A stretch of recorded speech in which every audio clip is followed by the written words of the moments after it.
Hey everyone, Minya Plays, back for episode 5 of our series on Songs of Six. After I got some feedback, I've already recorded the first 4 episodes before I got this feedback, but I adjusted my mic volume so hopefully you can hear me a little better now. So I let the game run a little bit. I was trying to get some of these eggs accumulated, yeah.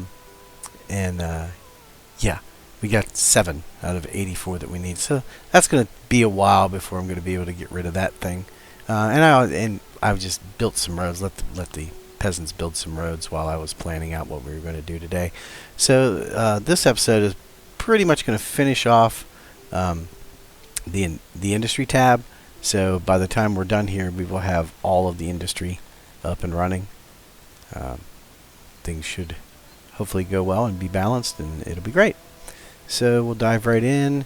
When we left off here, I set up this warehouse for the Globdian farm pasture to deposit pelts into, and I split it evenly between pelts and fabric. So what we're going to do first is we're going to get the cotton field set up. Now this breaks my own rule on how to set up your fields, but I don't really care about cotton because I don't need it to eat and live. So if cotton sits in the field, and first of all it takes forever for it to spoil, but if it does spoil, I'm not really all that concerned about it. So yeah, not as critical as food. I'm going to go ahead and get the warehouse that it's going to go in started as well.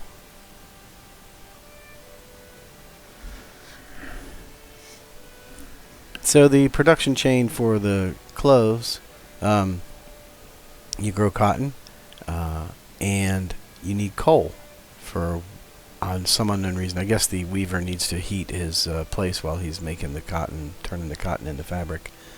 So we're going to use this storage to store cotton and even more coal. And what I've done is I've set a blueprint for another charcoaler. And just in case I need it, I don't think I do, but just in case, another warehouse for wood and another woodcutter. This is deactivated right now, and obviously that's not built. So in this warehouse, we are going to put half coal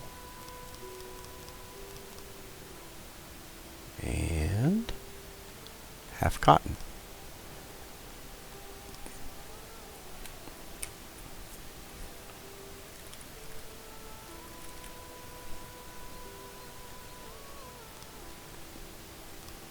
Hopefully one will be enough there. Seems like 2 seems to be too many for most of these. You'd be surprised at how efficiently these things run. So now that we've gathered our cotton, or at least got to the place where we can gather it once it's ready to harvest, and we have a place to put some coal, we need a weaver.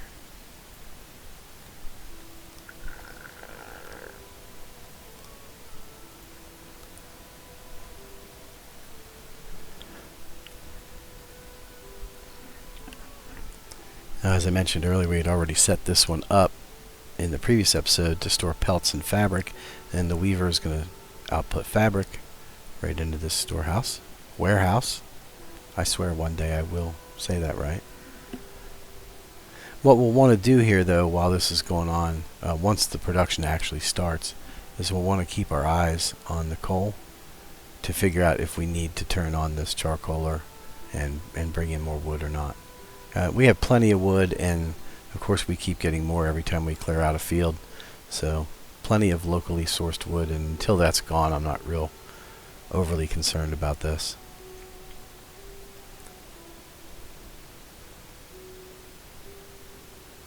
This will probably be a fairly short video today because there's not a whole lot left to set up in the industry. As you can see, we're up to 133 people. Still haven't built a place for them to sleep or poop or take a bath. They do like to go skinny dipping in the river. I try not to zoom in when they're doing that so they can have a little privacy. 2's good. Now, of course, he doesn't have anything to use just yet. And I forgot to set that to fetch because I started with 90 over here and I really want to clear those out.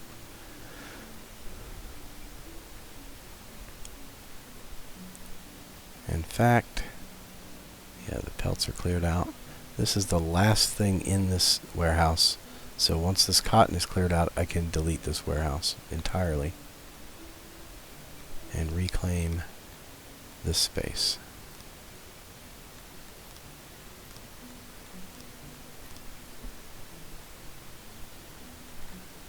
I hate when I do that.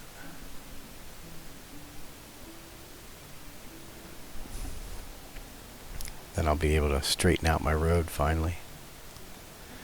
So these, I set up 2 tailors. In my experience with my other playthrough that I'm working on, my personal one tailer can't keep up, but one weaver can produce plenty of fabric to allow me to do lots of things, and I end up with a surplus of fabric. So I'm going to give this a shot with 2 tailors.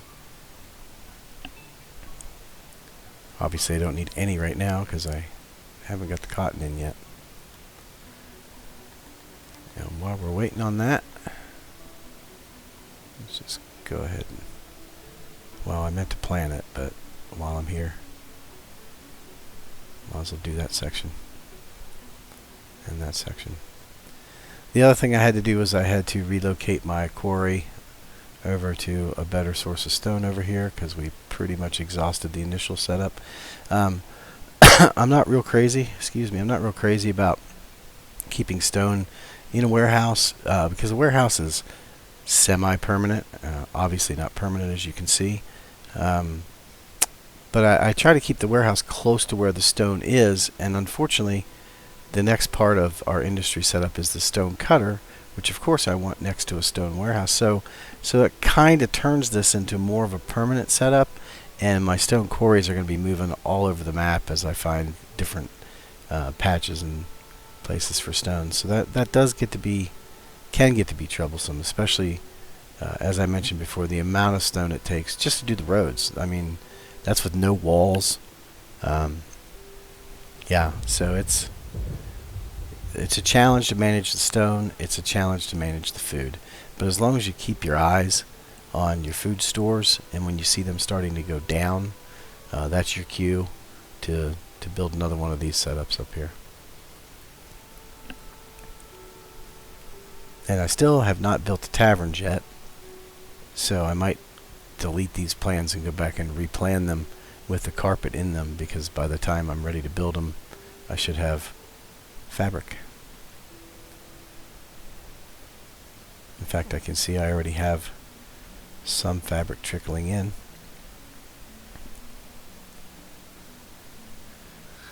And while I'm looking at this now, I had set up just my farms. Actually, I don't think I set up the cotton farm to use tools. And I know that, you know, any job can benefit from the productivity increase from tools. The problem is, one of my other games I went through and I gave tools to everybody, and I couldn't keep up with the demand.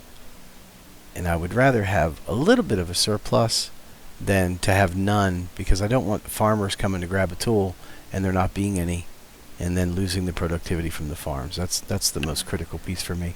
So I like to keep a little bit saved behind, stockpiled, and I'm open to any suggestions you might have on what else might be a good idea to give tools to, what other industries might be a good idea to give tools to.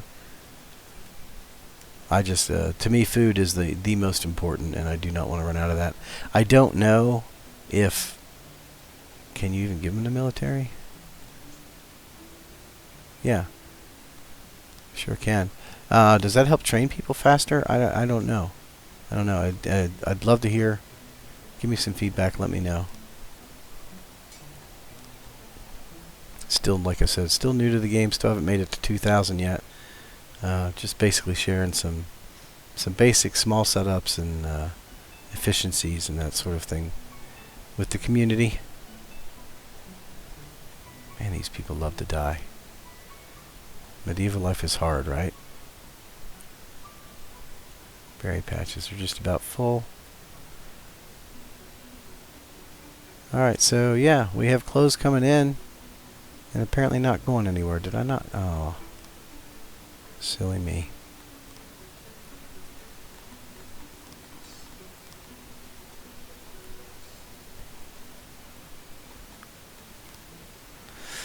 Kind of need a place to put them, I suppose.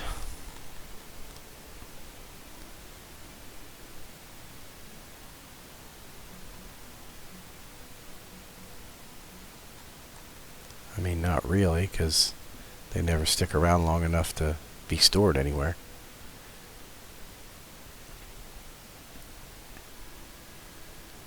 And I shouldn't have built those roads because that meant they weren't building the warehouse, while I was building the roads.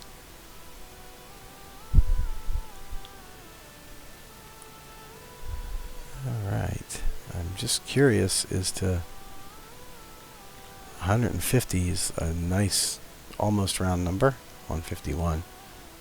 I'm curious how well these 4 workers in here can keep up with the clothing demand at 151 people.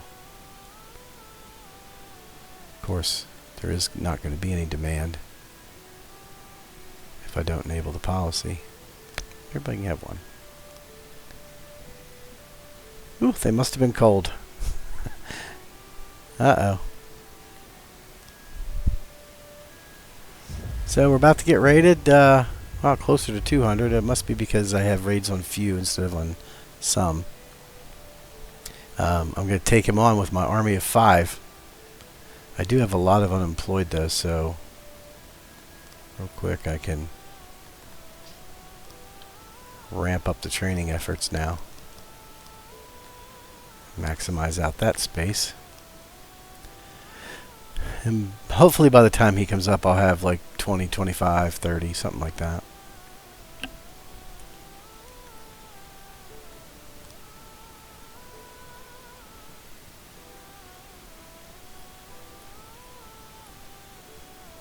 So mostly what I want to see are lots of little short trips and not long treks across the map. With the exception of my hunters, because they're going to go out to the north wall to keep the White Walkers at bay.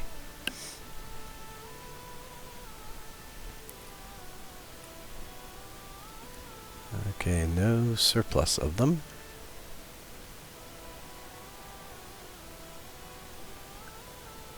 I shall not surrender. Okay, so I played around with this a little bit with mixed results as far as the timing on when to tell your troops to muster. As you can see, my entire 5-man division is really going to be a huge threat. But I mean, I have stone and wood in the stockpiles. I got a good bit of tools. I'm not overly concerned given the season. Even if he takes half of my stockpiles and I lose, I still have plenty of a surplus of food to get me through to the harvest. So yeah, I'm not going to give in to his demands. We're going to go ahead and muster the troops. And I still struggle with this, but one thing I did learn is that I want to muster them close to where the battle gear is, since they're going to walk. They don't wear it around when they're doing other things, so they're going to all walk over here, pick up their battle gear, and then walk to wherever the muster spot is. So I'm just actually going to set it right here. These 5 guys are going to muster right here in this field. Because the other thing that I found is that they don't move. If you muster them like halfway across the map, they won't move until everybody shows up. Everybody in the unit is there. So yeah, when Crawl actually shows up on the map and you're trying to intercept him, That should be my cue that he's on the map. You're trying to intercept him. I don't see him. Oh, there he is. Coming from there. Okay. Yeah, your guys won't move, so they're standing there in a half formation, and he just walks up and basically wipes you out because he flanks you from the get-go. So before we issue any commands to move, I want to make sure everybody's there. And yeah, I know it's hard to count to 5, but there's all 5 of them right there. So he is coming kind of in this direction. So we'll tell him to move there.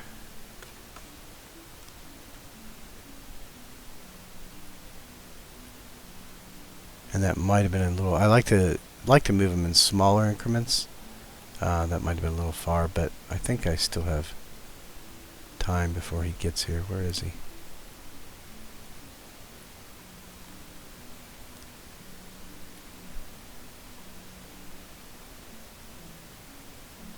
Oh yeah, he's still way out there.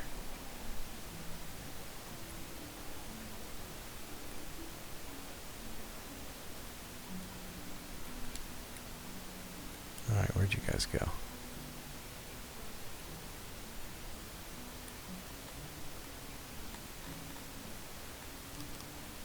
Oh, there you are. So, there he comes here. I also don't know if terrain plays a role or not.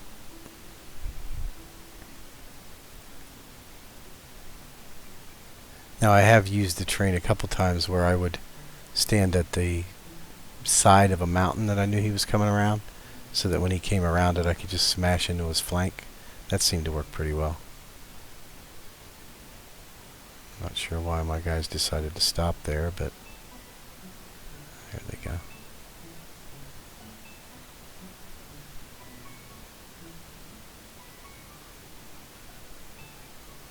Oh, because more men joined the squad and we're waiting for them to join. This could get ugly. That's not a very solid line, is it? And of course, he's not cooperating and he's heading towards the city instead of towards my army. It's not very accommodating.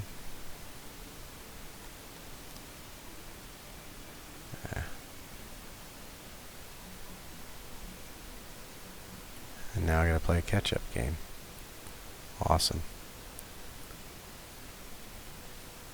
Oh, he's turning around. And he's gonna kill that one guy that was headed out to meet me. I love it. Yeah, having guys join your division while you're in the middle of the fight is not a good thing. Because as you can see, they're just standing there waiting for these other guys to join them. Now they move.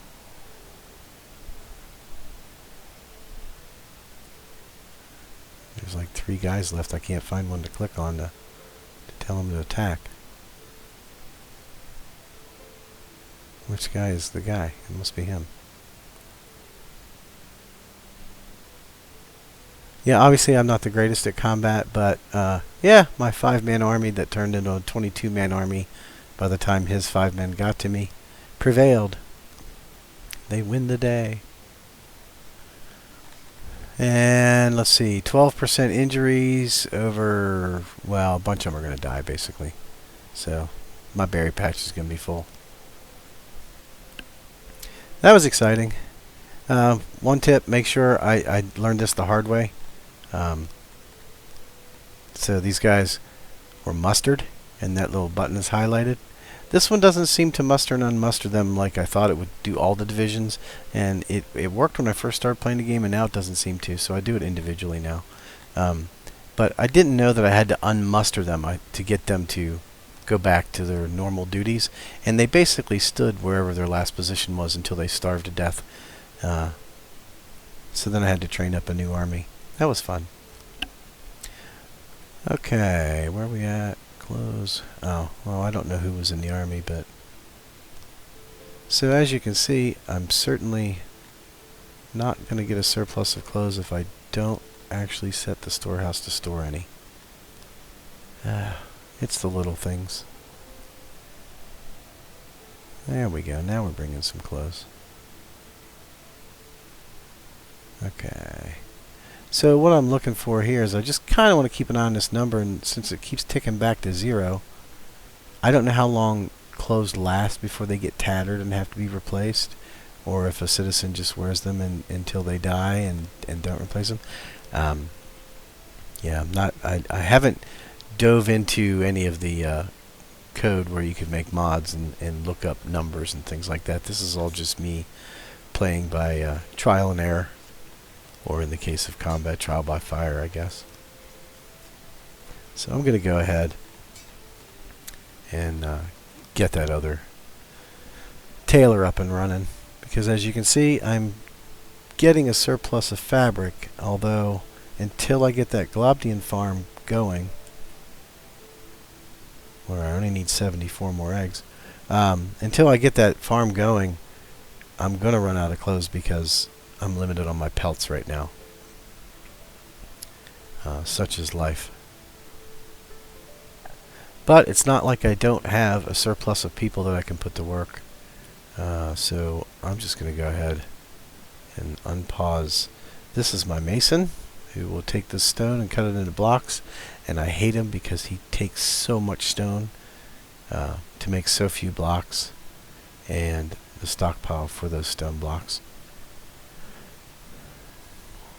Because I may have mentioned this, but you know, stone, it's kind of a pain because it's non-renewable, and you have to move all over the map and keep relocating in order to harvest it. I mean, you don't have to use quarries. You can use you can just set the resource gathering to gather all the stone in a given area and move on. I don't know. I don't like having stone laying all over the map, but might be better than sitting in inventory when crawl comes along and takes half of it after you've worked a couple of years to mine it all. So with that finishing, first we need to mark this as cut stone. I don't even need an employee in there. And then this, I only want one guy doing that. So we use up as little stone as possible. And I'll probably have to put multiple quarries out there in the future at some point. Okay. So the only other thing I wanted to do here, since I have so much excess population, is a little bit of population control. Both mine and the animals. So we're just going to extend our perimeter a bit. Try and get this guy out of this corner. And most of these are temporary. Once I clean it out, then I can start taking these back ones away and just push the wall forward. Like these guys can probably be deactivated and taken down. And usually I'll spend a lot of time trying to line these up perfectly, but for the sake of the timing on the video and your discomfort, I won't do that here today. But yeah, just generally throw a bunch of them out there, watch them scatter, and try to get them to not scatter back into your village.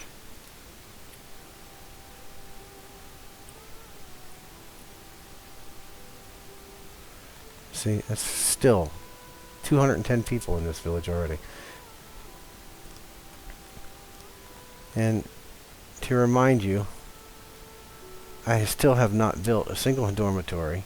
I still have not built taverns. I still haven't built a bathhouse. I still haven't built latrines. And there's over 200 people already, just from building up the industry and having a surplus of food. So I think the unexpected war is really taking it out of me. So I'm going to call it, for this video, that concludes our industry setup. And if you guys like this, let me know if you want to see more. I don't know how much more I can show you. I'm sure you know how to build a dormitory and a bathhouse and all that stuff. I can keep going if you want me to. But the main thing I really wanted to demonstrate was the layout and the efficiencies of going small, with small storehouses next to the shop that's going to produce or consume an item. And I wanted to demonstrate this wonderful, wonderful C-shaped farm, extremely efficient C-shaped farming setup. So thanks for watching. I appreciate your feedback, and we'll see you next time.